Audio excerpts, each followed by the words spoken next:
JNB exam acute पे आपका स्वागत है। चलिए प्रारंभ करते हैं।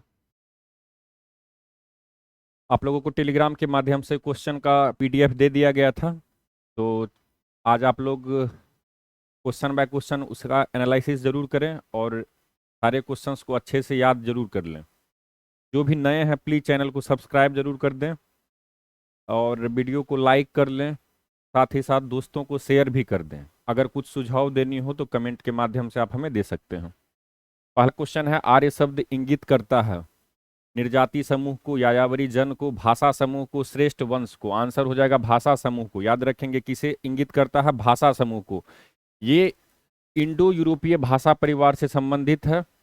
इसमें सबसे इंपॉर्टेंट है इसका जो मिश्रण है, किस भाषाओं का मिश्रण है? संस्कृत, फारसी, ग्रीक, जर्मनिक, इन सारे भाषाओं के परिवार को क्या कहा जाता है? इंडो यूरोपीय भाषा परिवार। ये ध्यान में रखेंगे, ठीक है। चलिए, अगर आप लोगों को एक्स्ट्रा जानकारी चाहिए तो इसे वीडियो को रोक करके आप इसे अच्छे से पढ़ लें। निम्नलिखित में से कौन सा एक ईसा पूर्व 6ठी शताब्दी में प्रारंभ में भारत का सर्वाधिक शक्तिशाली नगर राज्य था? गंधार, काशी, कंबोज, मगध। आंसर हो जाएगा मगध। याद रखेंगे कौन सा था? मगध। जातक कथाओं के अनुसार कौन सा था? मगध। अगला है, ईसा पूर्व 2री शताब्दी के प्रारंभ में उत्तरी अफगानिस्तान में स्थापित भारत यूनानी राज्य था? Bactria, Gedrosia, Scythia, Arya. Answer हो जाएगा बैक्ट्रिया। याद रखेंगे कौन सा? बैक्ट्रिया। और जब सिकंदर यहां से वापस लौटा था, आप लोगों को पता होगा, ठीक है, तो उसके बाद यहाँ पे वो अपना सेनापति को नियुक्त करके गए थे, ठीक है। ये भी ध्यान में रखेंगे। तो वो कौन सा क्षेत्र था? विक्टोरिया। और ये कहाँ पे है? तो अफगानिस्तान पाकिस्तान वाले हिस्से में है, ठीक है। चलिए, अगला है, ईसा की 3री शताब्दी से जबकि हून आक्रमण से रोमन साम्राज्य समाप्त हो गया, भारतीय व्यापारी अधिकाधिक निर्भर हो गए किस पे? अफ्रीकी व्यापार पर, पश्चिमी यूरोपीय व्यापार पर, दक्षिण पूर्व एशियाई व्यापार पर, मध्य पूर्वी व्यापार पर। किस पर आश्रित हो गए? आंसर हो जाएगा दक्षिण पूर्व एशियाई व्यापार पर। किस पर? दक्षिण पूर्व एशियाई व्यापार पर, ठीक है। कोई क्वेश्चन में कॉन्ट्राडिक्शन ना हो, ठीक है, अनावश्यक डिबेट ना हो कमेंट बॉक्स में, इसलिए मैं आप लोगों को स्रोत भी दे देता हूं। प्राचीन भारत की सामाजिक एवं आर्थिक दशा, चोपड़ा एवं दास, ठीक है। कहाँ से ये प्रश्न लिया गया है, और तो आप इस तरह से आप देख सकते हैं एक्सप्लेनेशन के माध्यम से, ठीक है। चलिए, अगला है, निम्नलिखित में से वह कौन सी नदी है जिससे लोथल का गोदी क्षेत्र एक नहर के द्वारा जुड़ा हुआ था? धारावी, चित्रा, भोगवा, चक्रा। आंसर हो जाएगा भोगवा। याद रखेंगे कौन सा? भोगवा, ठीक है। ये ध्यान में रखेंगे, ये जो लोथल है ये साबरमती और भोगवा नदियों के मध्य खंबात की खाड़ी के नजदीक अवस्थित था। अब ये खंबात की खाड़ी कहाँ है? तो आप लोग पढ़े होंगे कच्छ की खाड़ी, खंबात की खाड़ी गुजरात के पास, ठीक है। ये ध्यान में रखेंगे। चलिए, उत्तर हड़प्पा काल यानी कि हड़प्पा काल के जस्ट बाद उत्तर हड़प्पा काल की ताम्र निधि संस्कृति निम्नलिखित में से किस एक मृदभांड, मृदभांड अर्थात बर्तन, किस एक मृदभांड प्रकार से अंतरिम रूप से पहचानी गई है? चोटी मृदभांड, गेरुवर्णी मृदभांड, चित्रित धूसर मृदभांड, उत्तरी काली पॉलिश वाले मृदभांड, ठीक है। तो इसका आंसर हो जाएगा गेरुवर्णी। याद रखेंगे कौन सा? गेरुवर्णी मृदभांड के, ठीक है। ये ध्यान में रखेंगे।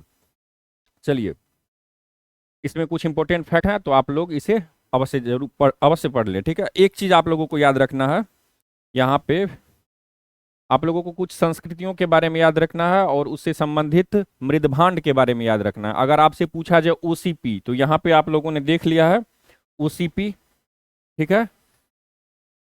यहाँ पे आप लोगों ने ओसीपी देख लिया है, ठीक है। एक और है बीआरडब्ल्यू। बीआरडब्ल्यू आप लोगों को ये अच्छे से याद रखना है। बीआरडब्ल्यू, ओसीपी, इसका संबंध इस यानी कि ये जो संस्कृति है ये किस से रिलेटेड, इसका पोट्री या फिर वेयर जिसे आप मृदभांड या बर्तन कहते हैं, ठीक है, किससे संबंधित है? तो बीआरडब्ल्यू, ओसीपी। एक और है, याद रखेंगे एनबीपीडब्ल्यू, एनबीपीडब्ल्यू, एनबीपीडब्ल्यू, एनबीपीडब्ल्यू, ठीक है। और लास्ट चौथा जो इंपॉर्टेंट पूछा जाता है बार बार, वो याद रखेंगे पीजीडब्ल्यू। याद रखेंगे कौन सा है? पीजीडब्ल्यू, पीजीडब्ल्यू, ठीक है। तो ये 4 प्रकार के आप लोगों को अच्छे से याद रखना है। ओसीपी यानी गेरुवर्णी, इसे सामान्यतः वैदिक काल से जोड़ करके देखा जाता है, ठीक है। तो इसके अतिरिक्त जो 3 है वो आप लोगों को अच्छे से याद रखने हैं। कौन सा? मौर्य शासन के आसपास में कौन सा मृदभांड प्रकार के बर्तन पाए जाते थे। इसके अतिरिक्त आपसे पूछा जाएगा हड़प्पा काल में कौन सा पाए जाते थे। तो इस तरह से आप लोगों को ये वाला चैप्टर अच्छे से पढ़ना है, ठीक है, एनसीईआरटी में भी है, और साथ ही आप लोगों को कम से कम इसका कालक्रम आपको अवश्य याद रखने हैं, ठीक है। चलिए, महावीर के देहांत के बाद निम्नलिखित में से कौन जैन धर्म का आध्यात्मिक नेता बना। अगले सेट में मैं उसको और अच्छे से एक्सप्लेन कर दूंगा, अभी के लिए आप लोग खुद से एक बार ट्राई करेंगे, ठीक है। महावीर के देहांत के बाद निम्नलिखित में से कौन जैन धर्म का आध्यात्मिक नेता बना। गौतम, इंद्रभूति, सुधर्मन, गौशाल, जम्बू स्वामी।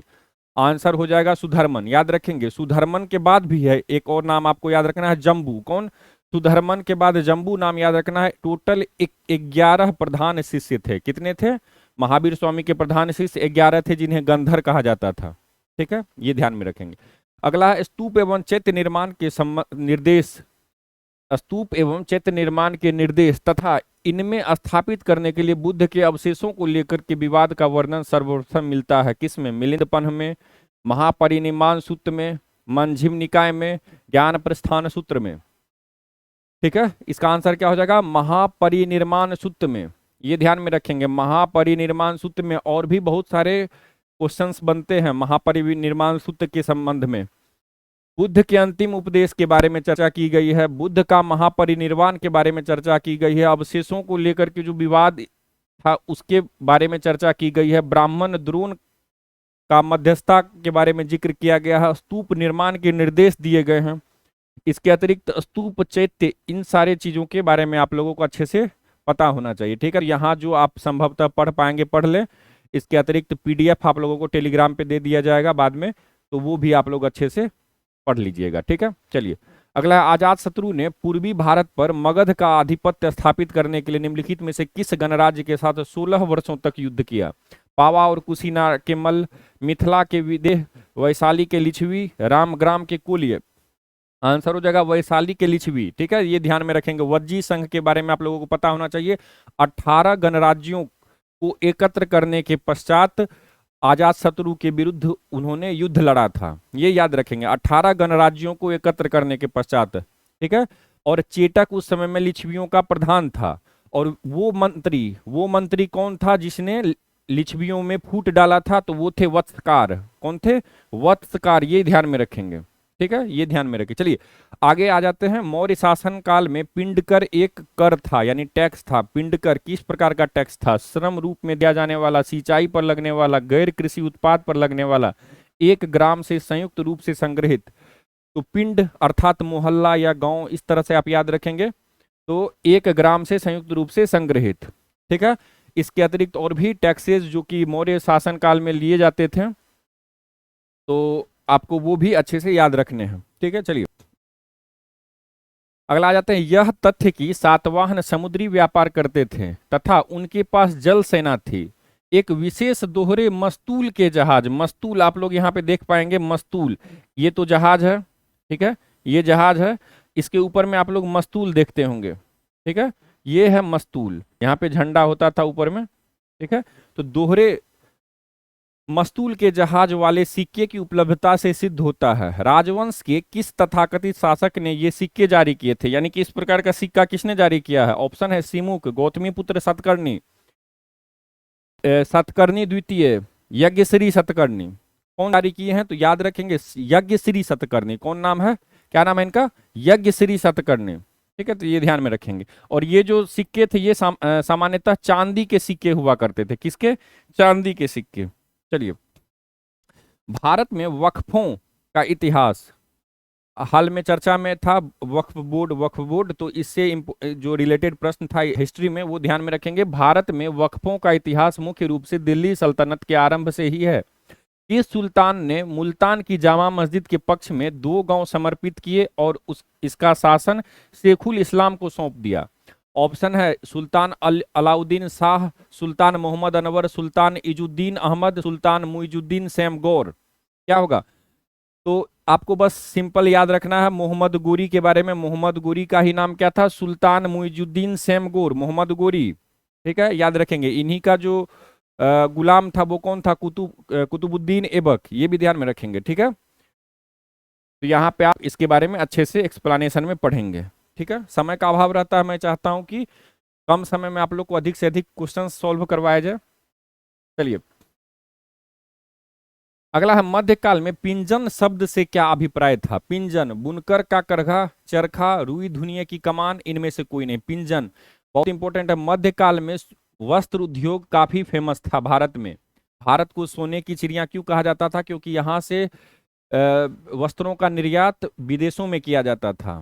ठीक है, चलिए, तो इसका आंसर क्या होगा? पिंजन शब्द का क्या अभिप्राय था? तो रुई धुनिया की कमान, रुई धुनिया की कमान, जिससे रुई को धुना जाता था। ठीक है, चलिए, ये ध्यान में रखेंगे। चलिए, अगला है राजधानी अहमदाबाद का निर्माण अहमद शाह ने निम्नलिखित में से किस पुराने अवस्थल पर किया था? सरखेज, सिद्धपुर, इंडर, असावल। आंसर क्या हो जाएगा? असावल। याद रखेंगे, कौन? असावल, जिसे क्या बोला जाता था पहले? आसायल्ली के भी नाम से भी जाना जाता था। ठीक है, और इसकी राजधानी क्या थी? अनहिलवारा या पाटन। तो ये ध्यान में रखेंगे। अहमद शाह बहमनी साबरमती के किनारे में इसे असावल के स्थान पर स्थापित किए थे, अहमदाबाद को, याद रखेंगे। ठीक है, चलिए, 1413 ईस्वी में। अगला, निम्नलिखित में से कहाँ के शासक को तालीकोटा के युद्ध में विजयनगर के विरुद्ध लड़ने के लिए संघ में शामिल हेतु आमंत्रित नहीं किया गया था? ये ध्यान में रखेंगे, क्वेश्चंस में जहां नहीं हो उसे आप ध्यान से पढ़ेंगे। नहीं किया गया था। अहमदनगर, बरार, बीजापुर, गोलकुंडा। आंसर क्या हो जाएगा? बरार। याद रखेंगे, कौन? बरार। ठीक है, तो ये ध्यान में रखेंगे। तालीकोटा, जिसे राक्षस तांगरी का युद्ध भी कहा जाता था, 1565 ईस्वी में लड़ा गया था। ठीक है, ये ध्यान में रखेंगे। विजयनगर के विरुद्ध जो संघ बनाया गया था, जिसमें कि अहमदनगर, बीजापुर, गोलकुंडा, बीदर, ये सब शामिल थे। चलिए, निम्नलिखित में से किसने अब्दुल रज्जाक को देवराय द्वितीय के दरबार में राजदूत के रूप में भेजा था? देवराय द्वितीय के दरबार में अब्दुल रज्जाक आए थे, एक तो यह भी प्रश्न है। और किसने भेजा था? अब यहां से आपको ऑप्शंस में है इराक का सुल्तान अलाउद्दीन, मिस्र का सुल्तान बहमन, खुरासान का सुल्तान शाहरुख, तुर्की का सुल्तान बहाजाद। आंसर क्या हो जाएगा? खुरासान का सुल्तान शाहरुख। याद रखेंगे, खुरासान का सुल्तान शाहरुख। ठीक है, ये ध्यान में रखेंगे। अगले प्रश्न पे आते हैं। निम्नलिखित में से शेख निजामुद्दीन औलिया का जन्म स्थान कौन सा था? अजमेर, बदायूं, लाहौर, मुल्तान। शेख निजामुद्दीन औलिया का जन्म स्थान, आंसर क्या हो जाएगा? आंसर हो जाएगा बदायूं। याद रखेंगे, बदायूं उत्तर प्रदेश में स्थित है। बदायूं कहाँ स्थित है? उत्तर प्रदेश में। ठीक है, चलिए, अगला है। निम्नलिखित कथनों पर विचार कीजिए। औरंगजेब ने सिजदे पर प्रतिबंध लगाया। औरंगजेब ने सिक्कों पर कलमा के उत्कीर्णन को प्रोत्साहित किया। उपयुक्त में से कौन सा कथन सही है? आपसे सही पूछा जा रहा है। पहला है औरंगजेब ने सिजदे पर, यानी कि झुक करके जो सलाम किया जाता था शासकों को, उस पर प्रतिबंध लगाया। दूसरा है सिक्कों पर कलमा के कलमा, जो कि मुस्लिम धर्म में कलमा एक प्रकार से जिस श्लोक वगैरह होता था, ठीक है, तो उस तरह से याद रखेंगे। तो कलमा के उत्कीर्णन को प्रोत्साहित किया। तो इन दोनों में से कौन सा कथन सही है? इसका आंसर क्या हो जाएगा? इसका आंसर हो जाएगा पहला। सिजदे पर तो प्रतिबंध लगाया, लेकिन कलमा के उत्कीर्णन को प्रोत्साहित नहीं किया, बल्कि हतोत्साहित किया। तो केवल एक, याद रखेंगे, क्या हो जाएगा? केवल एक। और भी बहुत सारे चीजों पर औरंगजेब की धार्मिक नीति का प्रभाव देखा गया, जैसे सिक्कों पर कलमा खुदवाना, ठीक है, झरोखा दर्शन, तुलादान, नौरोज, दरबार में संगीत, नृत्य, हिंदुओं के त्योहार, राजपूत राजाओं का टीकाकरण, सिजदा, पायबोस, ये सब को शरीयत के विरुद्ध मानकर प्रतिबंधित कर दिया। तो यहाँ पर क्या है? प्रोत्साहित किया, ना कि प्रोत्साहित किया, बल्कि हतोत्साहित या फिर प्रतिबंधित किया। ठीक है, तो ये ध्यान में रखेंगे। अगला, निम्नलिखित में से मुगल सम्राट द्वारा नियुक्त बंगाल का अंतिम गवर्नर था? सरफराज खां, अलीवर्दी खां, मुर्शीद कुली खां, शुजाउद्दीन मोहम्मद खां। कौन थे बंगाल के अंतिम गवर्नर? कौन थे? मुर्शीद कुली खां। याद रखेंगे, कौन थे? मुर्शीद कुली खां। ठीक है, मुगल सम्राट के द्वारा नियुक्त। 1707 के आसपास की ये घटना है, ये ध्यान में रखेंगे। ठीक है, अगला आ जाते हैं। तो इसका एक्सप्लेनेशन भी आप अच्छे से पढ़ेंगे। अच्छा, इजरा व्यवस्था कौन लागू किए थे? इजरा व्यवस्था, राजस्व प्रबंधन के लिए इजरा व्यवस्था यही मुर्शीद कुली खां बंगाल क्षेत्र में लागू किए थे, ये भी ध्यान में रखेंगे। अगला है, वारेन हेस्टिंग्स के द्वारा 1776 में अमीनी कमीशन की नियुक्ति किस उद्देश्य से की गई थी? अमीनी कमीशन भारतीय न्याय व्यवस्था के बारे में जानकारी प्रदान करने के लिए, जानकारी प्राप्त करने के लिए, भारतीय क्षेत्रों पर शासन के लिए उपयुक्त प्रशासनिक संरचना तैयार करने के लिए, नए उपनिवेश के लिए उपयुक्त न्याय संरचना स्थापित करने की रीति तैयार करने के लिए, भारतीय कृषि व्यवस्था में संबद्ध व्यवस्थित सूचना एकत्र करने के लिए। तो ये जो अमीनी कमीशन है वो जो अमीनी कमीशन की नियुक्ति किस उद्देश्य से की गई थी, तो आंसर हो जाएगा भारतीय कृषि व्यवस्था में संबद्ध व्यवस्थित सूचना एकत्र करने के लिए। ठीक है, तो ये ध्यान में रखेंगे। अमीनी कमीशन कब की है? 1776, किस टाइम के? वारेन हेस्टिंग्स के टाइम की है। ठीक है, ये ध्यान में रखेंगे। ठीक है, इसी के आधार पर पंचवर्षीय इजारा प्रणाली को जब असफल हो गया था तो ये अमीनी कमीशन को 1776 में नियुक्त किया गया था, जब पंचवर्षीय इजारा प्रणाली असफल हो गया था, ये व्यवस्था सक्सेसफुल नहीं हुआ था। ठीक है, तो ये ध्यान में रखेंगे। ठीक है, इसी के तहत भूमि किसानों की स्थिति कि किसान अमीर है, गरीब है, किस प्रकार के किसान है, भूमि की उपज कितनी है, कौन सा भूमि कितना उपज देता है, फसल चक्र, कृषि से संबंधित अन्य पहलुओं की जानकारी एकत्र की गई थी इस आयोग के माध्यम से। ठीक है, तो ये ध्यान में रखेंगे। अमीनी कमीशन कृषि से संबंधित है, वारेन हेस्टिंग्स के टाइम में आया है, और ये पंचवर्षीय इजारा प्रणाली के असफल होने के पश्चात लाया गया। ठीक है, भारत में प्रारंभिक अंग्रेजी प्रशासन के संदर्भ में किस अधिनियम के अंतर्गत बोर्ड ऑफ कंट्रोल का अध्यक्ष भारतीय मामलों का मंत्री बना? 1773 का रेगुलेटिंग एक्ट, 1784 का पिट्स इंडिया एक्ट, 1813 का चार्टर एक्ट या 1833 का एक्ट? इसका आंसर क्या हो जाएगा? इसका आंसर हो जाएगा 1784 का पिट्स इंडिया एक्ट। ये ध्यान में रखेंगे। ठीक है, 1784 का पिट्स इंडिया एक्ट। अब यहाँ पे आप अच्छे से पढ़ेंगे इसमें क्या क्या था। तो नियंत्रण बोर्ड, शासन की द्वैध प्रणाली, सैनिक और असैनिक प्रशासन, डायरेक्टर्स बोर्ड का अध्यक्ष, भारत राज्य सचिव की नियुक्ति, ये सारे किससे संबंधित है? तो 1784 का पिट्स इंडिया एक्ट। ठीक है, इसी के विरुद्ध वारेन हेस्टिंग्स ने इस्तीफा दिया था, ये भी ध्यान में रखेंगे। तो ये ध्यान में रखेंगे 1784 का पिट्स इंडिया एक्ट।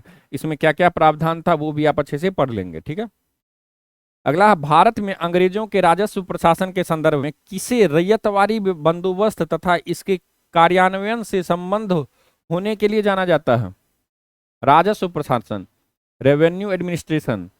अब यहाँ पे ऑप्शन में है Thomas Munro, sir Charles Napier, R.M. Bird, Jonathan Duncan. तो रैयतवारी व्यवस्था से कौन संबंधित है? Thomas Munro. याद रखेंगे कौन कौन व्यक्ति का क्या क्या नाम है व्यक्ति का? कैप्टन रीड और Thomas Munro. Thomas Munro, captain Read, दो व्यक्ति का नाम बहुत इंपॉर्टेंट है। तमिलनाडु के बारामहल में इसे स्टार्ट किया गया था 1792 ईस्वी में। ठीक है, चलिए, रैयतवारी में क्या होता था?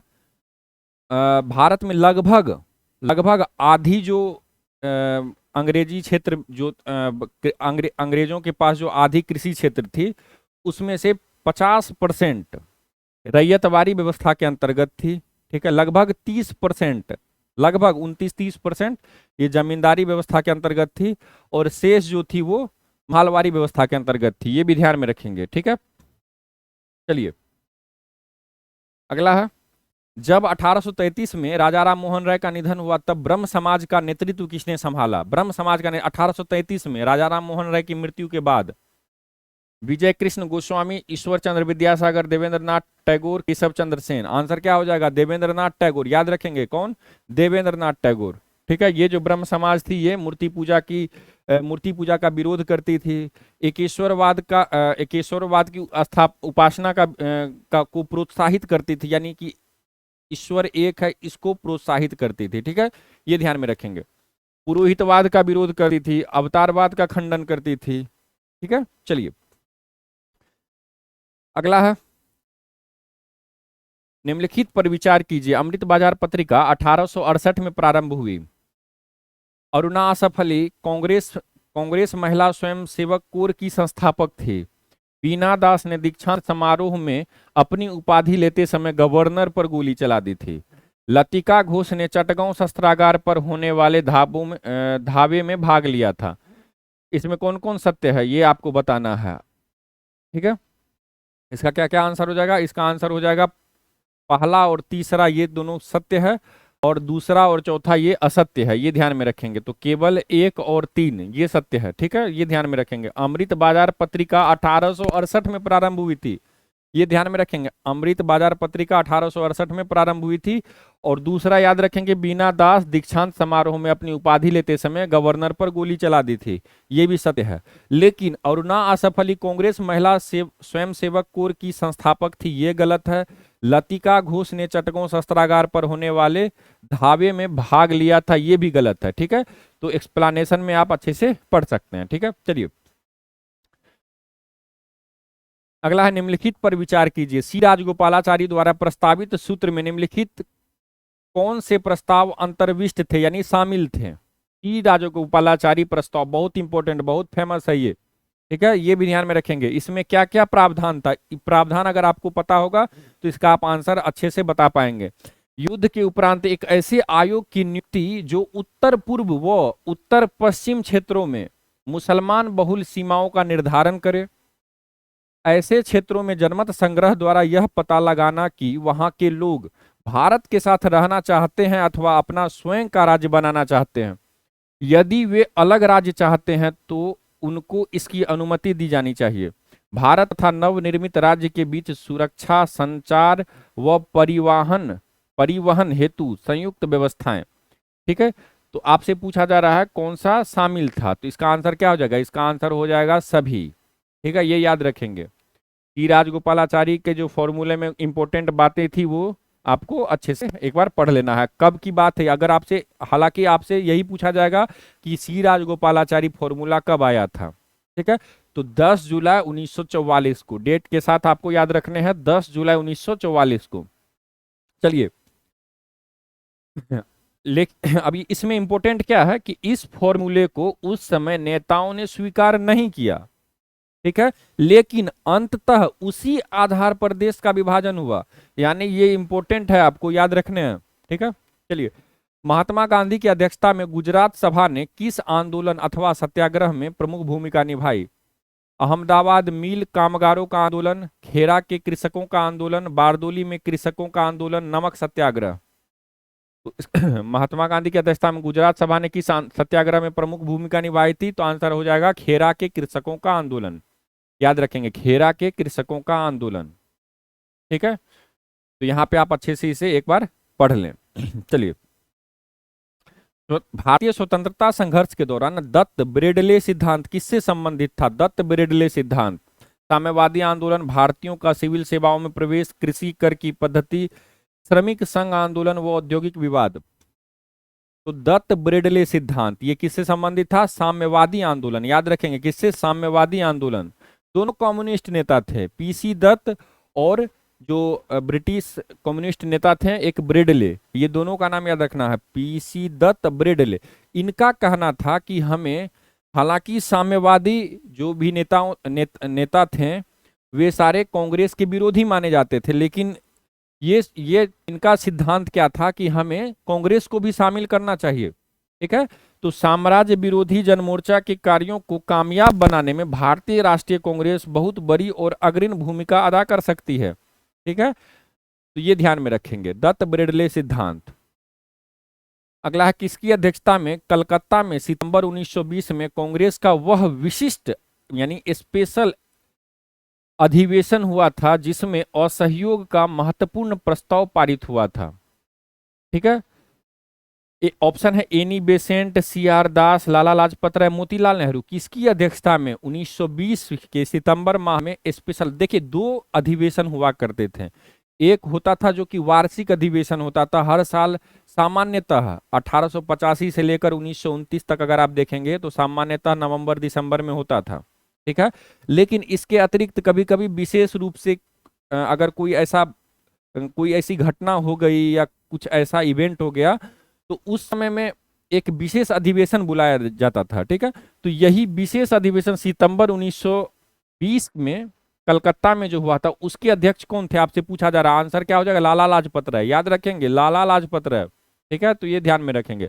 असहयोग आंदोलन से जुड़ा हुआ है 1920 का टाइम पीरियड, ये याद रखेंगे, लाला लाजपत राय। अगला, अफगानिस्तान के प्रति एक जोश भरी अग्र फॉरवर्ड नीति का अनुसरण करने वाला गवर्नर जनरल था? Minto, Elgin, Dufferin, Lytton. इसका क्या आंसर हो जाएगा? लीटन। याद रखेंगे, लॉर्ड लीटन। ठीक है, तो ये याद रखेंगे। टोटल 3 अफगानिस्तान के प्रति 3 इंपोर्टेंट गवर्नर जनरल का आपको नाम याद रखने हैं। पहला है ऑकलैंड, ये भी फॉरवर्ड नीति ही यानी अग्रगामी नीति ही अपनाया था। और लॉर्ड लीटन, ये दोनों ऑकलैंड और लीटन ये दोनों याद रखेंगे, ये दोनों अग्रगामी यानी कि फॉरवर्ड नीति के समर्थक थे। लेकिन इसके मध्य में एक व्यक्ति थे सर जॉन लॉरेंस, इन्होंने कुशल अकर्मण्यता मास्टरली इनएक्टिविटी, ठीक है, ये सर जॉन लॉरेंस का भी नाम याद रख लेंगे, कुशल अकर्मण्यता के कारण इन्हें जाना जाता है। चलिए अगला है डॉक्टर राजेंद्र प्रसाद ने बिहारी छात्र सम्मेलन की स्थापना कब की थी? 1906, 1916, 1926, 1936। आंसर हो जाएगा 1906 में। याद रखेंगे कब? बिहारी छात्र सम्मेलन 1906 में।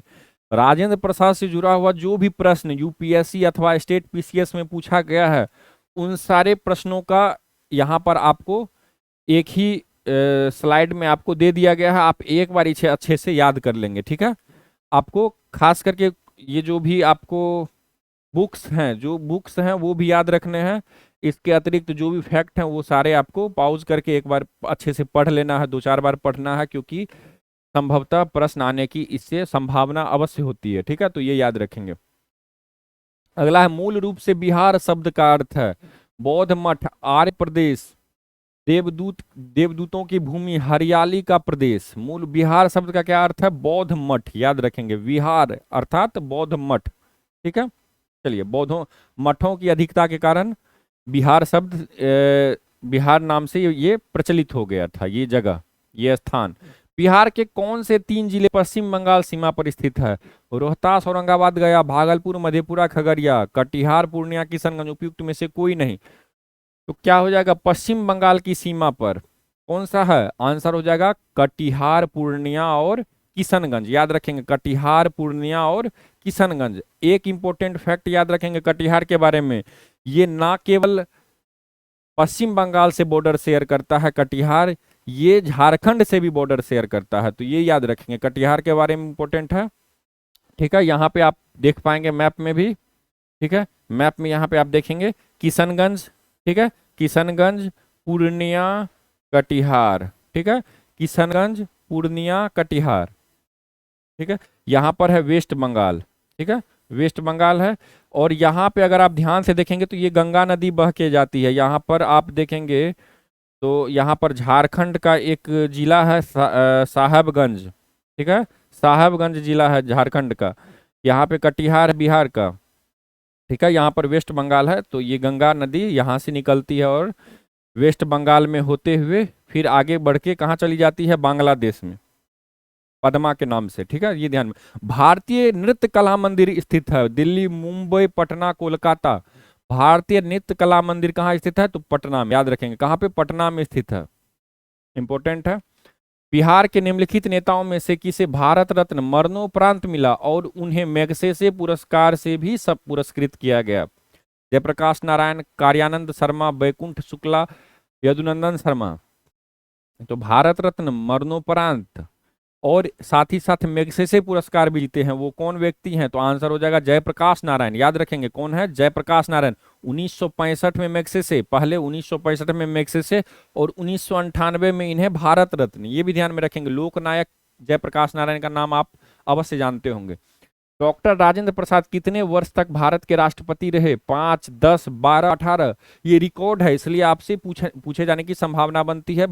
डॉक्टर राजेंद्र प्रसाद कितने वर्ष तक भारत के राष्ट्रपति रहे? आंसर क्या हो जाएगा? आंसर हो जाएगा 12 वर्षों तक, ठीक है। तो ये याद रखेंगे 1950, 26 जनवरी 1950 से 13 मई 1962 तक। तो 50, 10, 60 और 2, 62, 12 वर्ष याद रखेंगे, ठीक है। चलिए अब सबसे कम समय तक कौन रहे हैं? तो डॉक्टर जाकिर हुसैन। ये भी याद रखेंगे। सबसे अधिक समय तक डॉक्टर राजेंद्र प्रसाद भारत के राष्ट्रपति रहे और सबसे कम समय तक डॉक्टर जाकिर हुसैन। निम्नलिखित में से किस नगर में सूर्य मंदिर स्थित है? गया, बोध गया, देव, रांची। आंसर क्या हो जाएगा? आंसर हो जाएगा देव। याद रखेंगे देव कहाँ स्थित है? औरंगाबाद में। देव कहाँ स्थित है? औरंगाबाद में, ठीक है। चलिए बिहार के किस पर्यटन केंद्र पर गर्म जल के अनेक स्रोत हैं? ठीक है, देव, राजगीर, पावापुरी या बिहार शरीफ। आंसर क्या हो जाएगा? आंसर हो जाएगा राजगीर। याद रखेंगे राजगीर में, ठीक है, गर्म पानी के स्रोत हैं। बिहार में किस वर्ष दूरदर्शन का केंद्र स्थापित किया गया था? 1947, 1978, 1956, 1983। किस वर्ष दूरदर्शन का केंद्र बिहार में स्थापित किया गया था? इसका आंसर हो जाएगा 1978 ईस्वी। याद रखेंगे 1978 ईस्वी में, मुजफ्फरपुर में। याद रखेंगे कहाँ पे? मुजफ्फरपुर में। ठीक है, 1990 में पटना में। छऊ बिहार के अतिरिक्त इस राज्य का भी लोक नृत्य है। आपने पढ़ा होगा छऊ बिहार का लोक नृत्य है। ठीक है, तो बिहार के अतिरिक्त और किस राज्य का लोक नृत्य छऊ है? ऑप्शन है पश्चिम बंगाल, मध्य प्रदेश, मिजोरम, उत्तर प्रदेश। आंसर क्या हो जाएगा? आंसर हो जाएगा पश्चिम बंगाल। ना सिर्फ पश्चिम बंगाल, उड़ीसा और झारखंड, ये भी नाम याद रखना है। बिहार, झारखंड, ये दोनों साथ में है, और पास में ही आपको पश्चिम बंगाल और उसके नीचे में आपको उड़ीसा देखने को मिलता है। तो इन 4 राज्यों में मुख्य रूप से छऊ नृत्य किया जाता है। ठीक है, बिहार में कालीन उद्योग, बिहार में कालीन उद्योग मुख्य रूप से किस जिले में केंद्रित है? गया, भागलपुर, औरंगाबाद, सीवान। आंसर हो जाएगा औरंगाबाद। याद रखेंगे कालीन के लिए बहुत ही फेमस है ओबरा, ओबरा प्रखंड, ओबरा ब्लॉक कहाँ पे है? औरंगाबाद में। ठीक है, और उसमें भी ओबरा ब्लॉक में भी खराटी गांव है, वो भी इंपॉर्टेंट है, नाम याद रखेंगे खराटी गांव। निम्न में से कौन सा नगर दरधा नदी के तट पर स्थित है? दरधा, सहरसा, भागलपुर, शिवहर, जहानाबाद। आंसर हो जाएगा जहानाबाद। क्या होगा? जहानाबाद, ये ध्यान में रखेंगे। बिहार में लीची अनुसंधान केंद्र कहाँ है? मुसहरी, मुजफ्फरपुर, इटवा, मधेपुरा, कहरा, सहरसा, सीतापुर, बांका। इसका आंसर क्या होगा? इसका आंसर हो जाएगा मुसहरी, मुजफ्फरपुर। ठीक है, ये ध्यान में रखेंगे। लीची अनुसंधान केंद्र कहाँ स्थित है बिहार में? तो मुसहरी, मुजफ्फरपुर। अगला है चुनापुर एयरपोर्ट कहाँ स्थित है? दरभंगा, पूर्णिया, गया, पटना। चुनापुर एयरपोर्ट काफी इंपोर्टेंट है। ठीक है, इसका आंसर क्या हो जाएगा? इसका आंसर हो जाएगा पूर्णिया। याद रखेंगे कहाँ पे? चुनापुर एयरपोर्ट कहाँ है? बिहार राज्य के पूर्णिया जिले में स्थित है। अगला है पीरपैंती ताप विद्युत परियोजना किस जिले में स्थित है? पीरपैंती ताप विद्युत परियोजना पटना, दरभंगा, भागलपुर, पूर्णिया। इसका आंसर क्या हो जाएगा? इसका आंसर हो जाएगा, याद रखेंगे, भागलपुर। याद रखेंगे कहाँ पे? भागलपुर। पीरपैंती एक प्रखंड है, वहीं पे ताप विद्युत परियोजना है। ताप विद्युत परियोजना अर्थात कोयले से चलने वाला विद्युत परियोजना। ठीक है, चलिए, जहां कोयले से बिजली बनाई जाती है। अगला है बिहार के किस कुंड को अग्नि परीक्षा स्थल माना जाता है? अग्नि परीक्षा स्थल किस कुंड को माना जाता है? ब्रह्म कुंड, सीता कुंड, राम कुंड, विष्णु कुंड। इसका आंसर क्या हो जाएगा? इसका आंसर हो जाएगा, याद रखेंगे, सीता कुंड को अग्नि परीक्षा स्थल माना जाता है, सीता कुंड को। अगला है विज्ञान एवं प्रावैधिकी विभाग का नाम बदलकर बिहार सरकार ने कौन सा नया नाम दिया है? विज्ञान एवं शिक्षा विभाग, विज्ञान एवं प्रावैधिकी विभाग, तकनीकी विज्ञान एवं अंतरिक्ष विभाग, विज्ञान प्रावैधिकी एवं तकनीकी शिक्षा विभाग। इसका आंसर क्या हो जाएगा? विज्ञान प्रावैधिकी एवं तकनीकी शिक्षा विभाग। ठीक है, science, technology and technical education department. अगला है महात्मा गांधी राष्ट्रीय ग्रामीण रोजगार गारंटी अर्थात मनरेगा योजना में बिहार ने 17 रुपये की वृद्धि कर मेहनताना कर दिया है। कितने रुपए? 128 रुपये, 228 रुपये, 328 रुपये, 428 रुपये। अर्थात बिहार में मात्र 17 रुपये की वृद्धि की गई है। ठीक है, प्रति व्यक्ति मेहनताना। तो अब कितने हो चुकी है? इसका आंसर क्या हो जाएगा? 228 रुपये। याद रखेंगे। विशफुल बिहार अभियान किस वर्ष में शुरू किया गया था? वर्ष 2000, 2005, 2010, 2015। आंसर हो जाएगा 2005। याद रखेंगे कब? 2005 में। ये टैगलाइन है किसका? बिहार राज्य पर्यटन विकास निगम, विशफुल बिहार, ये टैगलाइन है, ये याद रखेंगे। स्वतंत्रता के बाद जयराम दास दौलतराम बिहार के पहले राज्यपाल नियुक्त हुए, जिनका कार्यकाल था 26 जनवरी 1950 से 11 जनवरी 1955, 15 अगस्त 1947 से 11 जनवरी 1948, 26 जनवरी 1950 से 11 जनवरी 1956, 16 अगस्त 1947 से 26 जनवरी 1950। इस प्रकार के जब भी आपको प्रश्न देखने को मिलेंगे वहां पर आप कॉमन सेंस यूज करिएगा। ठीक है, तो बिहार के पहले राज्यपाल, आपको इसमें से डेट, ईयर और डेट के हिसाब से ही आपको छांटने हैं। तो इसमें अगर आप ध्यान से देखेंगे तो कब? तो 1947 से 1948 तक, 15 अगस्त 1947 से 11 जनवरी 1948 तक। ठीक है, ये ध्यान में रखेंगे। चलिए, रेगुर किसका नाम है? लाल, काली, जलोढ़ या लेटेराइट मिट्टी? रेगुर किसका नाम है? तो इसका आंसर क्या हो जाएगा? काली मिट्टी का। रेगुर काली मिट्टी का नाम है, ये याद रखेंगे। ठीक है, चलिए।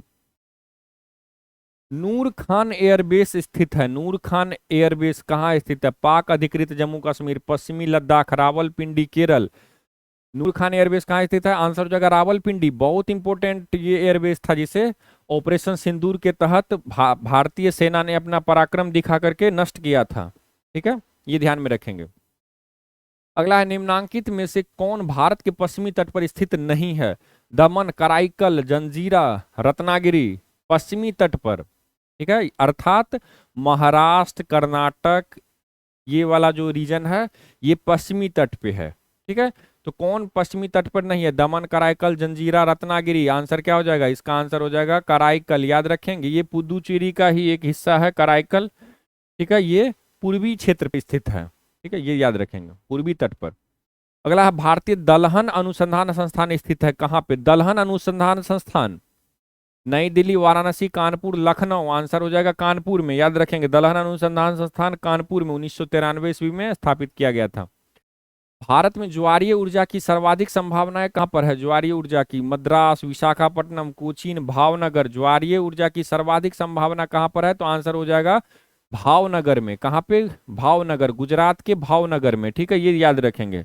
कच्छ की खाड़ी, खंबात की खाड़ी आपने पढ़ा होगा, तो वहीं पर सबसे अधिक संभावना है ज्वारीय ऊर्जा की, टाइडल एनर्जी की। अगला है, निम्नलिखित में से कौन सी फसलें जायद में मुख्यतः सिंचित क्षेत्रों में उगाई जाती है? अरहर एवं चना, मूंग एवं उड़द, चावल एवं मिलेट, मक्का एवं मूंगफली। ठीक है, इसका क्या आंसर हो जाएगा? जायद फसल जो कि सिंचित क्षेत्रों में उगाई जाती है, इसका आंसर हो जाएगा मूंग और उड़द। याद रखेंगे, मूंग और उड़द। ठीक है, चलिए। निम्नलिखित में से कौन सी मिट्टी नदियों द्वारा निर्मित है? लाल, काली, जलोढ़, लेटेराइट। आंसर क्या हो जाएगा? जलोढ़ मिट्टी। नदियों के द्वारा जलोढ़ मिट्टी निर्मित है। दो प्रकार के जलोढ़ मिट्टी है, नवीन जिसे खादर कहा जाता है, और पुराना यानी प्राचीन जिसे बांगर कहा जाता है। ठीक है, मई माह में उष्णकटिबंधीय चक्रवात का कारण क्या है? बंगाल की खाड़ी का चक्रवात, पश्चिमी विक्षोभ, स्थानीय तापांतर, उत्तर पूर्वी हवाएं। मई माह में उष्णकटिबंधीय चक्रवात का क्या कारण है? तो आंसर हो जाएगा स्थानीय तापांतर। ठीक है, ये ध्यान में रखेंगे। चलिए, इस एक्सप्लेनेशन को भी आप पढ़ लेंगे वीडियो रोक करके।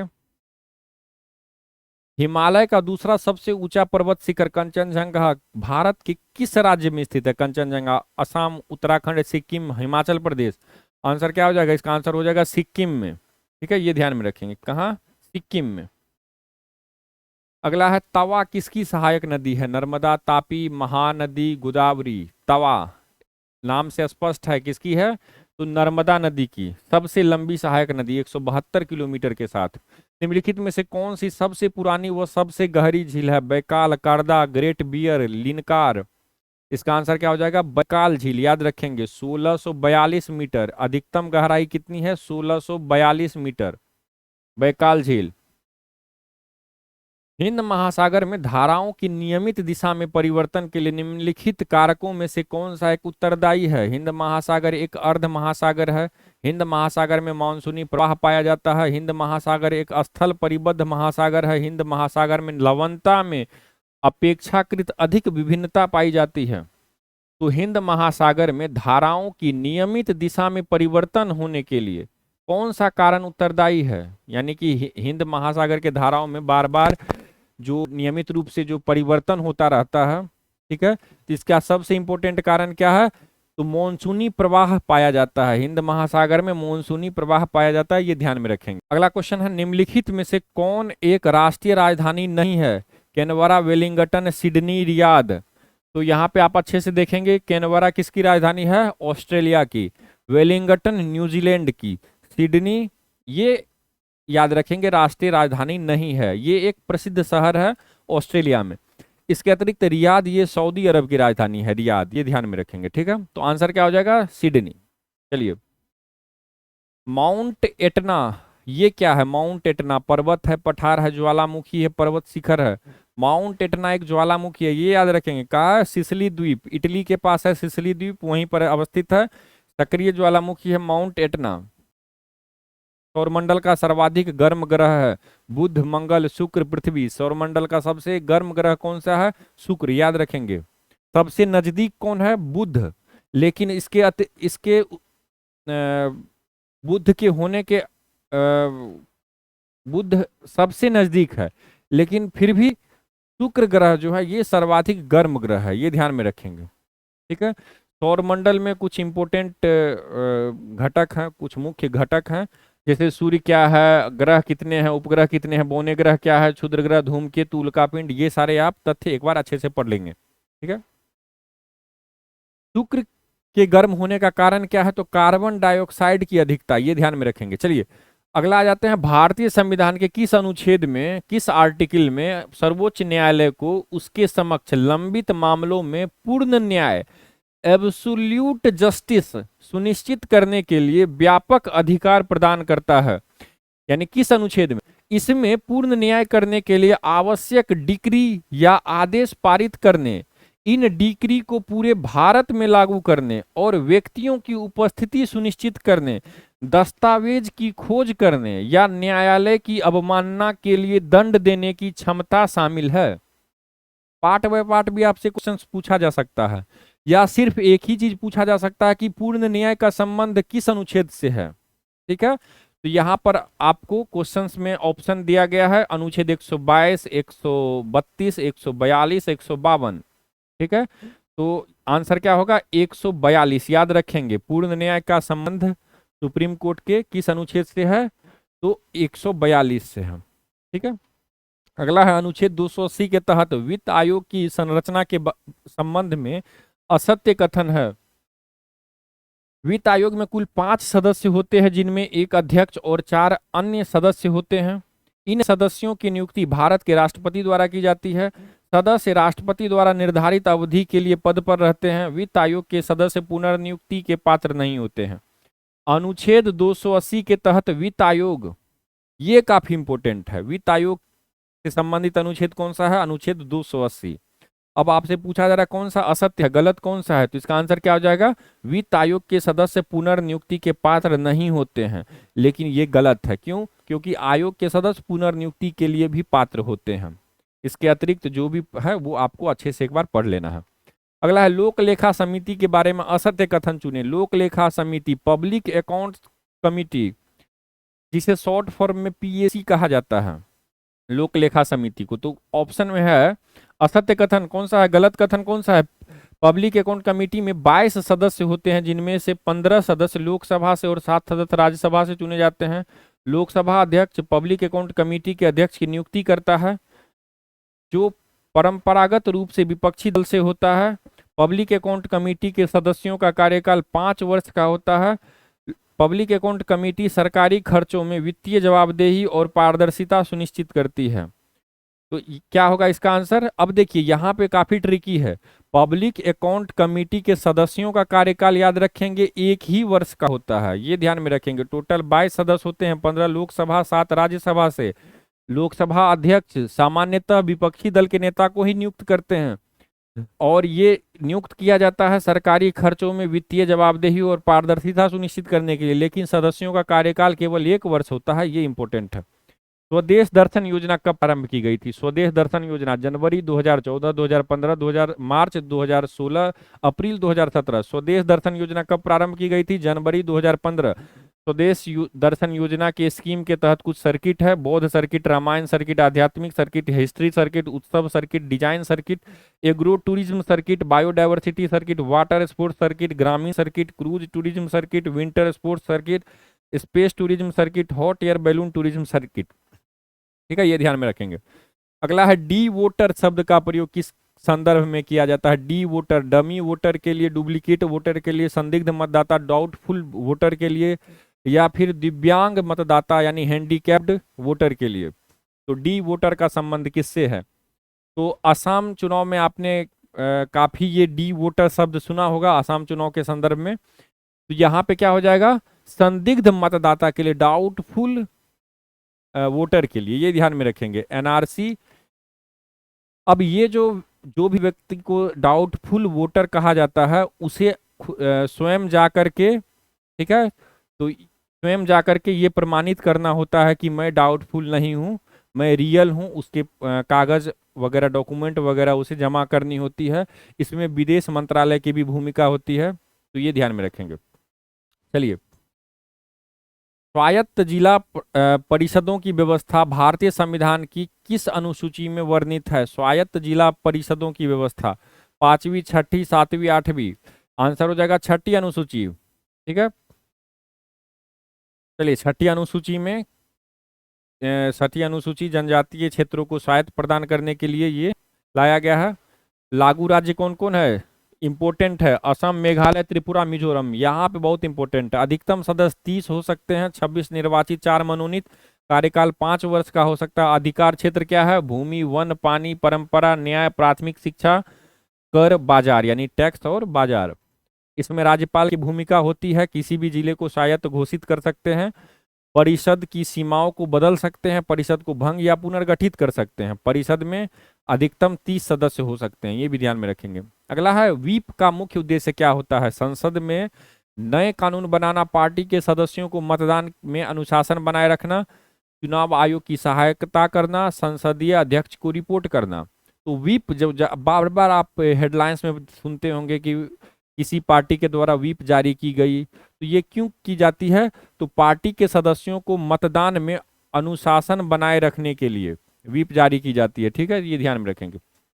व्हीप 3 प्रकार के होते हैं। 1 लाइनर जिसमें सामान्य सूचना दी जाती है पार्टी सदस्यों को, 2 लाइनर जिसमें सख्त सलाह दी जाती है, और 3 लाइनर व्हीप अनिवार्य आदेश कि आपको ये करना ही करना है, पार्टी का ये पार्टी ये चाहती है कि आप ऐसा करें, तो 3 लाइनर व्हीप जारी की जाती है। ठीक है, चलिए अगला है, अंतरराज्य परिषद की संरचना के संबंध में असत्य कथन चुने। अंतरराज्य परिषद इंटर स्टेट काउंसिल के संदर्भ में प्रधानमंत्री इसके अध्यक्ष होते हैं, सभी राज्यों के मुख्यमंत्री और विधानसभा वाले केंद्र शासित प्रदेशों के मुख्यमंत्री इसके सदस्य होते हैं, केंद्र सरकार के सभी मंत्री भी इसके सदस्य होते हैं। अंतरराज्य परिषद की एक अस्थायी समिति भी होती है जो विभिन्न मुद्दों पर विचार विमर्श करती है। इसमें असत्य यानी कि गलत कथन कौन सा है? तो यहाँ पर आप ध्यान देंगे कि केंद्र सरकार के सभी मंत्री इसके सदस्य होते हैं, ये गलत है। ठीक है, कुछ मंत्री सदस्य होते हैं। ठीक है, और ये क्यों अंतर राज्य परिषद का अंतरराज्य परिषद क्यों लाया गया है? तो केंद्र और राज्यों के बीच बेहतर समन्वय और सहयोग के लिए अनुच्छेद 263 में अंतरराज्य परिषद का जिक्र किया गया है। ठीक है, निम्नलिखित में से किस संवैधानिक पद को संसद द्वारा साधारण बहुमत से हटाया जा सकता है? उपराष्ट्रपति या कैग या फिर सुप्रीम कोर्ट के न्यायाधीश या राष्ट्रपति? आंसर हो जाएगा उपराष्ट्रपति। याद रखेंगे, साधारण बहुमत से हटाया जा सकता है। ठीक है, हटाने की प्रक्रिया अनुच्छेद 67B में दी गई है। चलिए, राज्यसभा द्वारा विशेष प्रस्ताव लाकर और लोकसभा द्वारा साधारण बहुमत से पारित करके इसे हटाया जा सकता है।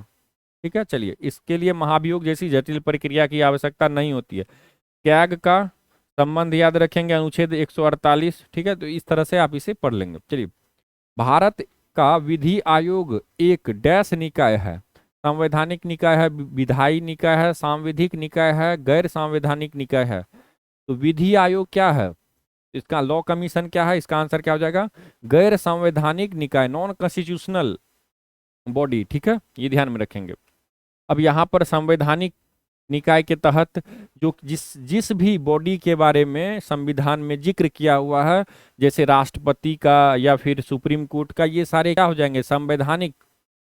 अगर विधायी जो कानून बनाती है, जैसे संसद, विधानसभा, ये सब विधायी हैं। ठीक है, सांविधिक जैसे NHRC, CBI, ये सब संसद या विधानसभा द्वारा बनाए गए कानून के माध्यम से स्थापित है। और गैर संवैधानिक जो कि कार्यपालिका के आदेश या कैबिनेट के निर्णय के द्वारा बनाए जाते हैं, जैसे नीति आयोग।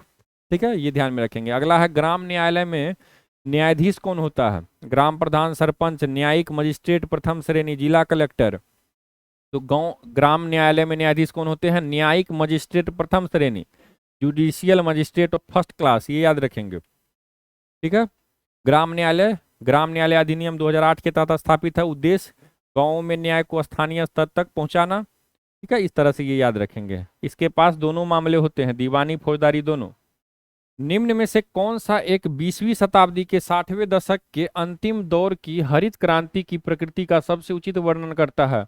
हरी सब्जियों की अत्यधिक खेती, गहन कृषि जिला कार्यक्रम, उच्च उपज किस्म कार्यक्रम, बीज उर्वरक जल तकनीकी। आंसर क्या हो जाएगा? बीज उर्वरक जल तकनीकी। याद रखेंगे कौन सा? बीज उर्वरक जल तकनीकी। ठीक है, यानी कि अच्छे किस्म के बीज, अलग अलग वेराइटी के बीज, ठीक है, हाइब्रिड वगैरह बीज, और जिसे विविधता बीजों कहा जाता है, HYV सीड्स कहा जाता है। उर्वरक, ठीक है, सिंचाई हेतु पानी की व्यवस्था, कृषि मशीनरी, ताकि कम समय में अधिक से अधिक खेतों तक पहुंच बनाया जा सके। कीटनाशकों का प्रयोग, किसानों के कृषि ज्ञान, किसानों में कृषि ज्ञान, ठीक है, कृषि ज्ञान का प्रसार, ये सारी चीजों की मदद से हरित क्रांति को सफल बनाया गया था। ठीक है, तो इसलिए ये याद रखेंगे। अगला है, राष्ट्रीय खाद्य सुरक्षा कानून के संदर्भ में कौन सा कथन सत्य नहीं है? खाद्य सुरक्षा कानून के संदर्भ में 67% जनता को कानूनी रूप से सब्सिडी वाले खाद्य प्रदान करती है राष्ट्रीय खाद्य सुरक्षा कानून। यह 75% ग्रामीण जनसंख्या और 50% शहरी जनसंख्या को आच्छादित करती है। इसके केवल 2 अनुच्छेद हैं जो कीमत की समस्या और भोजन की पौष्टिकता के स्तर को निर्धारित करता है। उपयुक्त सभी राष्ट्रीय खाद्य कानून के संदर्भ में कौन सा कथन सत्य नहीं है? इसमें केवल 2 अनुच्छेद है, ये गलत है। ठीक है, ये ध्यान में रखेंगे। तो सत्य कौन सा नहीं है, बाकी सत्य है। ये ध्यान में रखेंगे। ठीक है, कब आया था? 2013 में खाद्य कानून, राष्ट्रीय खाद्य सुरक्षा कानून। चलिए, अगला है, वित्तीय वर्ष 2025-26 में केंद्रीय बजट अनुमान है। वित्त वर्ष 2025-26 में केंद्रीय बजट यानी केंद्र सरकार का बजट कितने का है? 20,65,345 करोड़ रुपए, 30,65,345 करोड़ रुपए, 50,65,345 करोड़ रुपए, 70,65,345 करोड़ रुपए।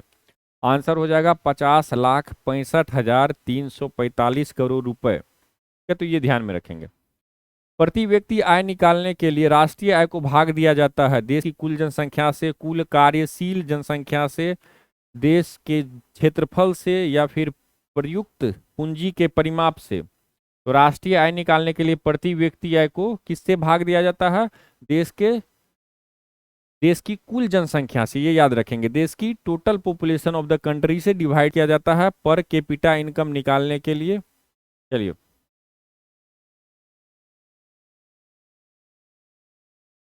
चलिए, अगला है, ग्रीन पीस इंटरनेशनल का मुख्यालय अवस्थित है कहाँ पे? एम्स्टर्डम में, ओटावा में, कैनबरा में, नागासाकी में। ग्रीन पीस इंटरनेशनल का मुख्यालय कहाँ अवस्थित है? तो आंसर हो जाएगा एम्स्टर्डम में। ये ध्यान में रखेंगे। ठीक है, ये ध्यान में, कहाँ पे? एम्स्टर्डम। कहाँ पे स्थित है? नीदरलैंड की राजधानी है एम्स्टर्डम। ठीक है, ये ध्यान में रखेंगे। अगला, हाल ही में संयुक्त राष्ट्र पर्यावरण सभा का सत्र UNEA 6 कहाँ आयोजित किया गया? New York, Geneva, Amsterdam, Nairobi. तो UNEA का सामान्यतः कहाँ पे होता है? तो केनिया की राजधानी नैरोबी में। अफ्रीका का एकमात्र ऐसा ये देश है केनिया, जहां पर किसी भी यूनाइटेड नेशन का कोई भी एक संस्था है। तो UNEA जो नामक संस्था है वो कहाँ पे स्थित है? तो केनिया में। ये याद रखेंगे।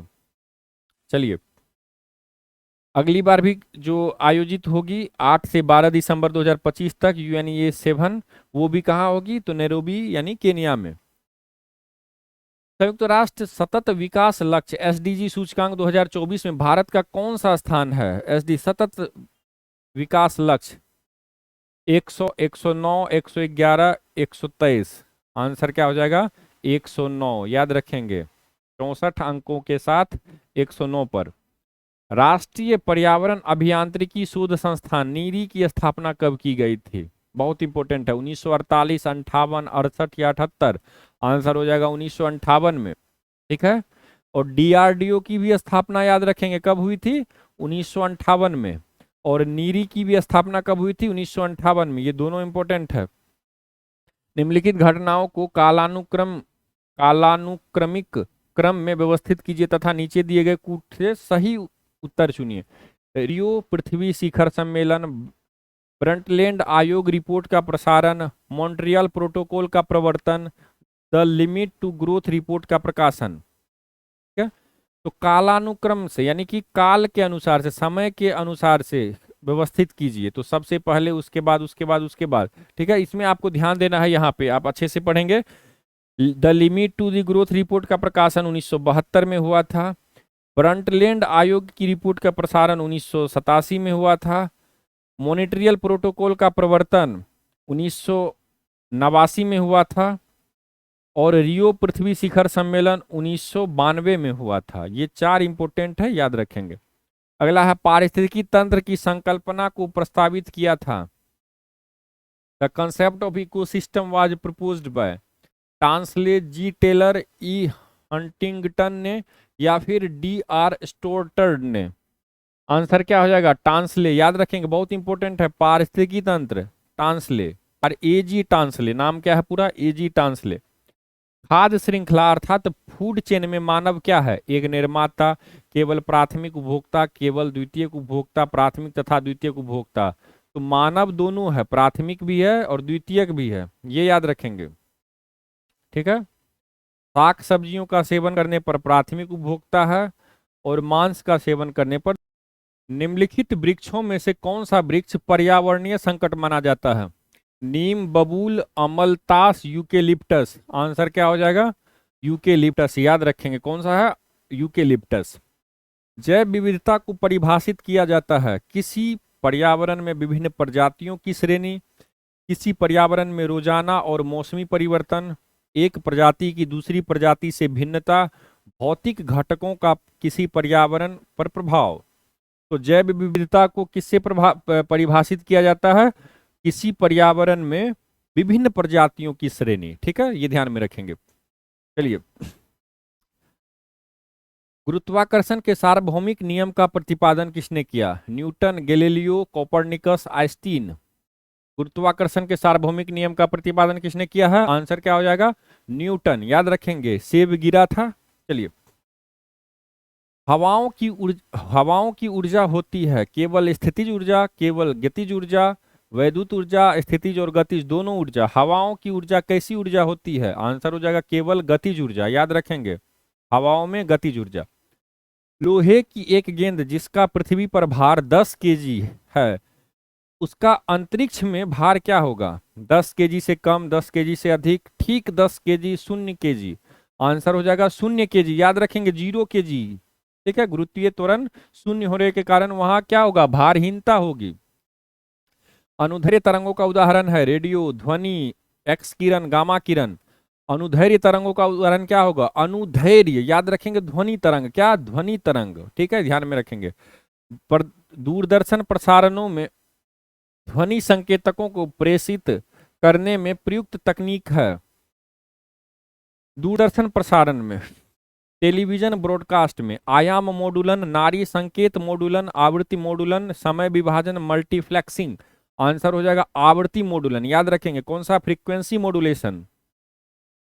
लेंस की क्षमता मापी जाती है वाट, एम्पियर, वोल्ट, डायोप्टर। क्या होगा?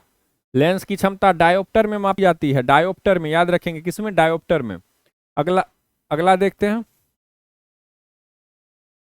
एक ही प्रकार का परमाणु निम्नलिखित में से किसमें मिलता है? एक ही प्रकार का परमाणु, खनिज, यौगिक, खनिज मिश्रण, प्राकृतिक तत्व, उपयुक्त में से कोई नहीं।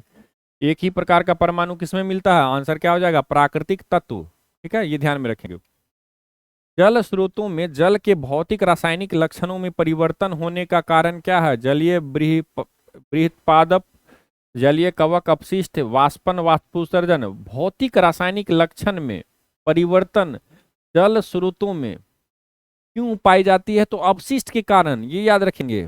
ठीक है, गंदगी के कारण, इस तरह से आप याद रखेंगे। ठीक है, ठोस कपूर से कपूर वाष्प बनाने की प्रक्रिया को क्या कहते हैं? वाष्पीकरण, हिमीकरण, पिघलना, ऊर्ध्वपातन। ठोस से वाष्प में बदलने की प्रक्रिया ऊर्ध्वपातन। क्या? सब्लिमेशन। अगला है, चलिए इसे अच्छे से पढ़ेंगे आप लोग रोक करके। अगला, भारत में भारी जल बनाया जाता है ट्रॉम्बे में, दिल्ली में, आसाम में, भिलाई में। ट्रॉम्बे में कहाँ पे बनाया जाता है? याद रखेंगे ट्रॉम्बे में, याद रखेंगे कहाँ पे, ट्रॉम्बे में, भारी जल D2O, ट्रॉम्बे महाराष्ट्र में स्थित है। अगला है मिश्र धातु में किस पदार्थ का संयोग निष्कलंक इस्पात अर्थात स्टेनलेस स्टील बनाने में नहीं होता है, किस पदार्थ का, carbon, nickel, chromium, molybdenum. Answer क्या हो जाएगा, मोलिब्डेनम। क्यों, कार्बन, निकेल, क्रोमियम ये सब का यूज किया जाता है लेकिन मोलिब्डेनम का यूज नहीं किया जाता है, ये ध्यान में रखेंगे। ठीक है, चलिए।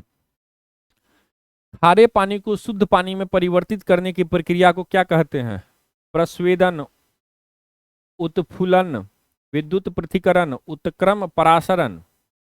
खारे पानी को शुद्ध पानी में बदलने की प्रक्रिया इजराइल में काफी फेमस है, समुद्र के पानी को उसे प्यूरिफाई किया जाता है, तो ये क्या कहलाता है, इसको बोला जाता है रिवर्स ऑस्मोसिस अर्थात उत्क्रम परासरण।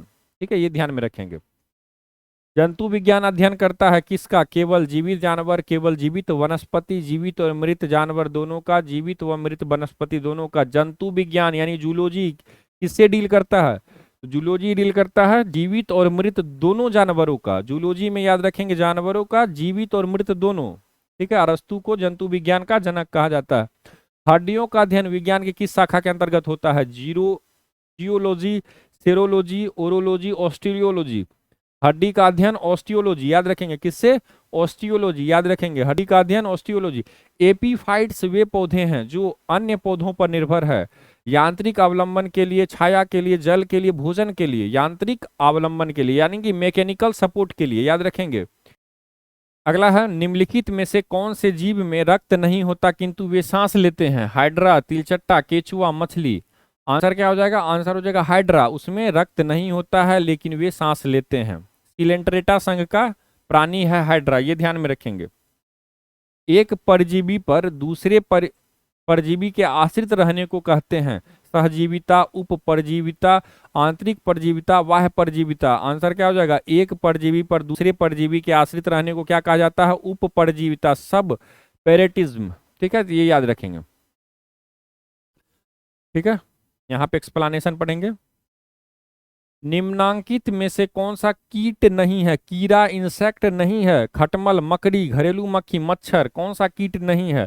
इसका आंसर क्या हो जाएगा, इसका आंसर हो जाएगा मकड़ी। मकड़ी में 8 पैर होते हैं, कितने पैर होते हैं, 8 पैर होते हैं, इसीलिए मकड़ी कीट नहीं होता है। जब एक जीन 2 या 2 से अधिक भिन्न भिन्न लक्षणों को एक साथ नियंत्रित करता है यह तथ्य कहलाता है, क्या कहलाता है, असंगजनन, बहुप्रभाविता, बहुगुणिता, बहुपट्टता। एक जीन, याद रखेंगे एक जीन 2 या 2 से अधिक भिन्न भिन्न लक्षणों को एक साथ कंट्रोल करता है अगर, तो वो क्या कहलाता है, वो कहलाता है बहुप्रभाविता। ठीक है, ये याद रखेंगे। क्या, पीलियोट्रोपी, क्या है, पेलियोट्रोपी। चलिए, बहुप्रभाविता क्या है, बहुगुणिता क्या है, ये आप अच्छे से पढ़ लेंगे। पादप कोशिका जंतु कोशिका से किस प्रकार भिन्न होता है, माइटोकॉन्ड्रिया, कोशिका भित्ति, जीव द्रव की उपस्थिति, कोशिका केंद्र, किसके कारण भिन्न होता है, पादप कोशिका जंतु कोशिका से, तो याद रखेंगे कोशिका भित्ति के कारण, याद रखेंगे सेल वॉल के कारण। ठीक है, चलिए। अभियान बसेरा 2, अभियान बसेरा 2 योजना किस राज्य सरकार द्वारा चलाई जा रही है, उत्तर प्रदेश, बिहार, झारखंड, ओडिशा। बसेरा 2 ये है बिहार सरकार, याद रखेंगे किससे, बिहार सरकार। ठीक है, ये ध्यान में रखेंगे। बिहार माता पिता एवं वरिष्ठ नागरिकों का भरण पोषण तथा कल्याण नियमावली 2012 के अंतर्गत राज्य में किस नाम से वृद्धाश्रम संचालित है, सहारा, बेसहारा, अनाथ, सनाथ। आंसर क्या हो जाएगा, सहारा, याद रखेंगे किस नाम से, सहारा नाम से। ठीक है। बिहार राज्य के सांस्कृतिक धरोहरों को संजोने और इसे नई पीढ़ियों तक पहुंचाने हेतु किस नाम से प्रशिक्षण केंद्रों की स्थापना की गई है, आम्रपाली, सम्मान, धरोहर, अशोक। तो बिहार राज्य के सांस्कृतिक धरोहरों को संजोने और इसे नई पीढ़ियों तक पहुंचाने हेतु जो ट्रेनिंग सेंटर की स्थापना की गई है वो किस नाम से की गई है, तो आंसर हो जाएगा आम्रपाली के नाम से, ये याद रखेंगे, आम्रपाली।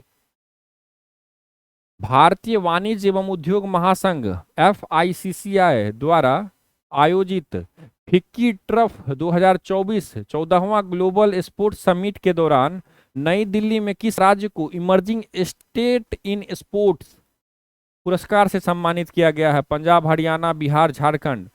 इंपॉर्टेंट है, कौन सा राज्य होगा? बिहार, याद रखेंगे कौन सा? बिहार। अगला है, बिहार में महिलाओं की सुरक्षा हेतु किस उपकरण के साथ SOS बटन को लोक सेवा यानों में अनिवार्य किया गया है? Speed governor, vehicle location tracking device, BLTD, digital meter, toll tag. क्या हो जाएगा? SOS बटन को किसके साथ में? तो VLTD यानी व्हीकल लोकेशन ट्रैकिंग डिवाइस के साथ में आप बटन दबाइएगा, आपके व्हीकल का जो जानकारी है वो प्राप्त हो जाएगी सेंटर को। और साथ ही साथ अगर आप SOS बटन दबाइएगा तो ये इमरजेंसी कॉल होगी। ठीक है, ये ध्यान में रखेंगे।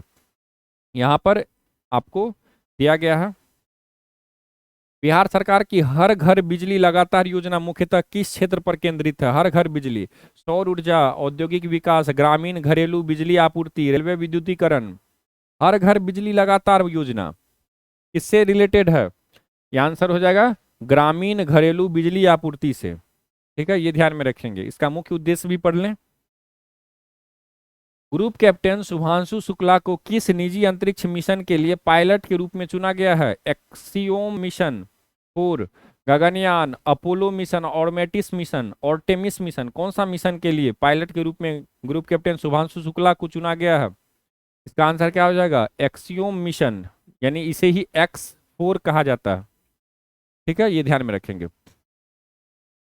हाल ही में किस राज्य ने नियंत्रित भांग की खेती के लिए एक पायलट अध्ययन को मंजूरी दी है? असम, हिमाचल प्रदेश, राजस्थान, मध्य प्रदेश। इसका आंसर क्या हो जाएगा? इसका आंसर हो जाएगा हिमाचल प्रदेश। ठीक है। इसरो ने अपना 100वां मिशन किस रॉकेट से लॉन्च किया? GSLV F-15, PSLV C-59,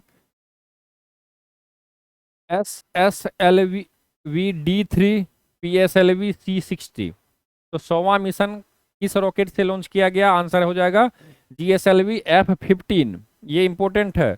NVS-02 navigation उपग्रह को लॉन्च किया गया है। कौन सा उपग्रह को लॉन्च किया है? ये रॉकेट GSLV F-15 रॉकेट किस उपग्रह को लॉन्च किया है? तो NVS-02 नेविगेशन उपग्रह को सफलतापूर्वक। Very short range air defence system VSRAID, very short range air defence system की अधिकतम ऊंचाई सीमा कितनी है?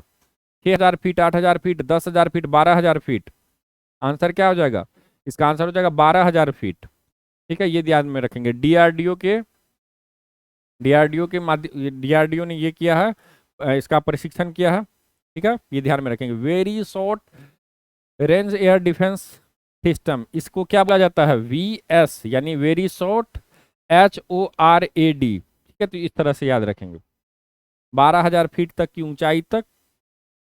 अगला, भारत किस देश के साथ सैन्य अभ्यास एक्वेरियन का आयोजन करता है? श्रीलंका, चीन, जापान, मालदीव। एक्वेरियन सैन्य अभ्यास मालदीव के साथ। किसके साथ? मालदीव के साथ, याद रखेंगे। ठीक है, इसका अर्थ क्या होता है? एक्वेरियन का अर्थ होता है मित्र, फ्रेंड।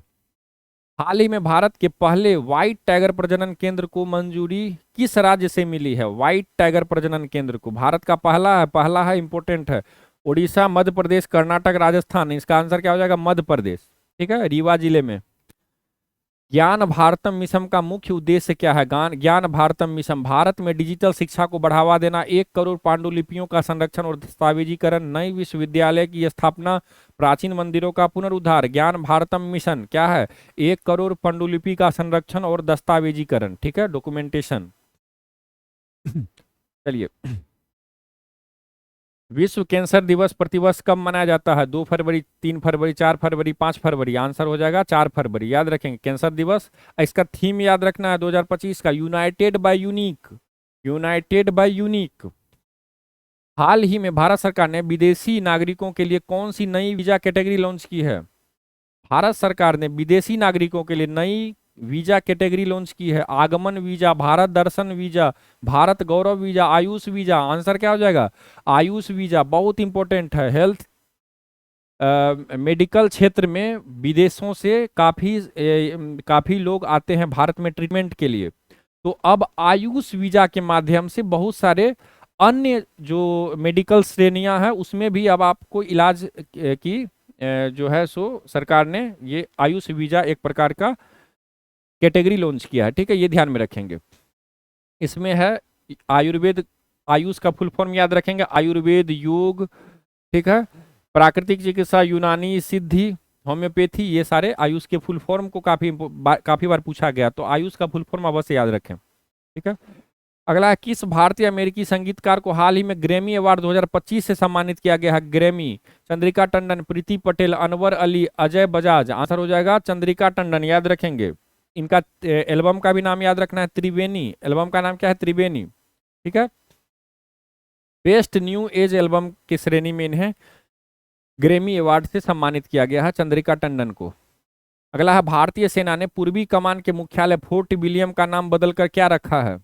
पूर्वी कमान का मुख्यालय फोर्ट विलियम जो कि वेस्ट बंगाल में था, उसका नाम चेंज किया गया है। ऑप्शन है भारत दुर्ग, अजय दुर्ग, अभय दुर्ग, विजय दुर्ग। आंसर क्या हो जाएगा? विजय दुर्ग, याद रखेंगे। कौन सा? विजय दुर्ग। भारत का पहला स्वदेशी स्वचालित बायोमेडिकल अवशिष्ट उपचार संयंत्र सृजनम किसने लॉन्च किया है? सृजनम किसने लॉन्च किया? नरेंद्र मोदी, डॉक्टर जितेंद्र सिंह, मनसुख मांडविया, अमित शाह। आंसर क्या हो जाएगा? डॉक्टर जितेंद्र सिंह। सबसे इंपॉर्टेंट है, नाम इंपॉर्टेंट है, सृजनम। ये जो सृजनम है ये क्या है? तो ऑटोमेटिक बायोमेडिकल अवशिष्ट उपचार संयंत्र है, ठीक है, जो कचरा वगैरह को क्या करता है? बायोमेडिकल वेस्ट का ट्रीटमेंट करता है, ठीक है। ओलंपिक ई स्पोर्ट्स गेम 2027 का आयोजन कहाँ किया जाएगा? Tokyo, Ottawa, Riyadh, Berlin. Olympic e sport है, ई यानी कि ई से फुल फॉर्म क्या होगा? इलेक्ट्रॉनिक स्पोर्ट, ठीक है। चलिए, कहाँ आयोजित होगा? इसका आंसर क्या हो जाएगा? रियाद। कहाँ की राजधानी है? सऊदी अरब की राजधानी है रियाद, याद रखेंगे। वहीं पे ओलंपिक ई स्पोर्ट 2027 का आयोजन किया जाएगा। हाल ही में फॉय सागर झील का नाम बदल दिया गया है। यह झील किस राज्य में है?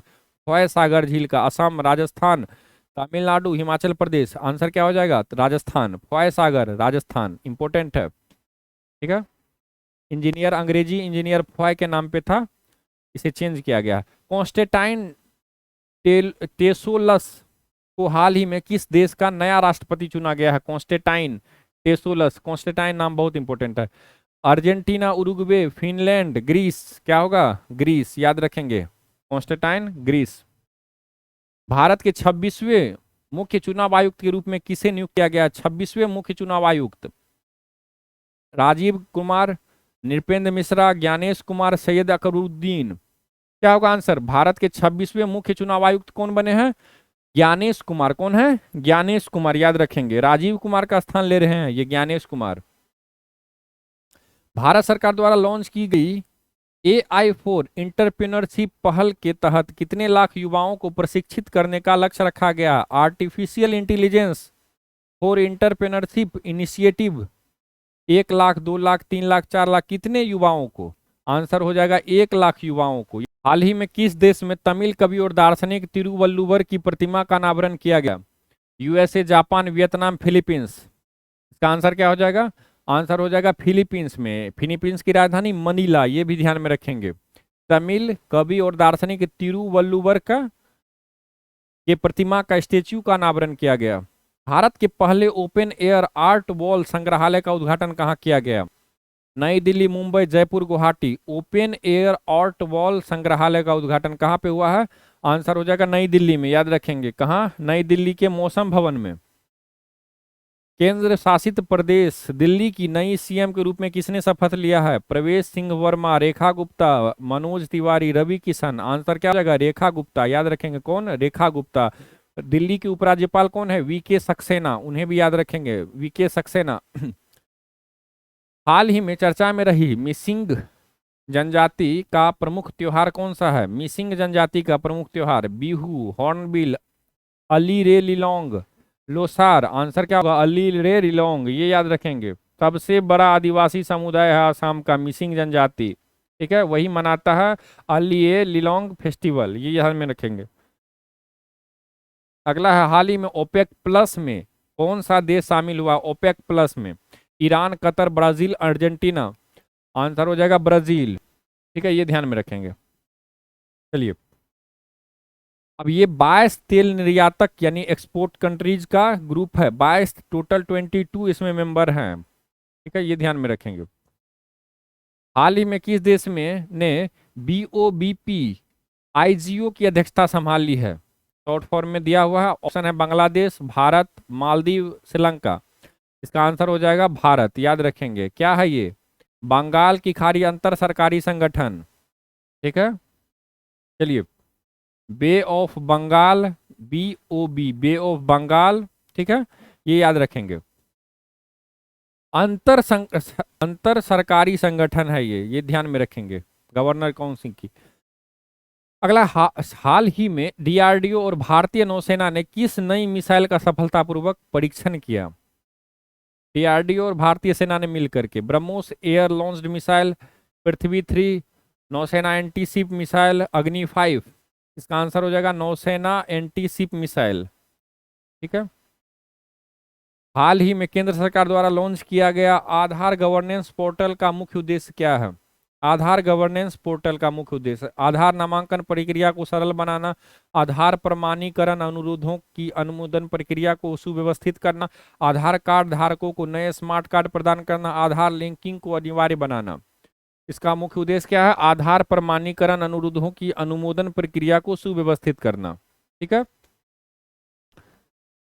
सेबी के नए अध्यक्ष के रूप में किसे नियुक्त किया गया है? आलोक सचदेवा, तुहिन कांता पांडे, उर्जित पटेल, रजनीश कुमार। सेबी के नए अध्यक्ष के रूप में किसे? तुहिन कांता पांडे को। किसे?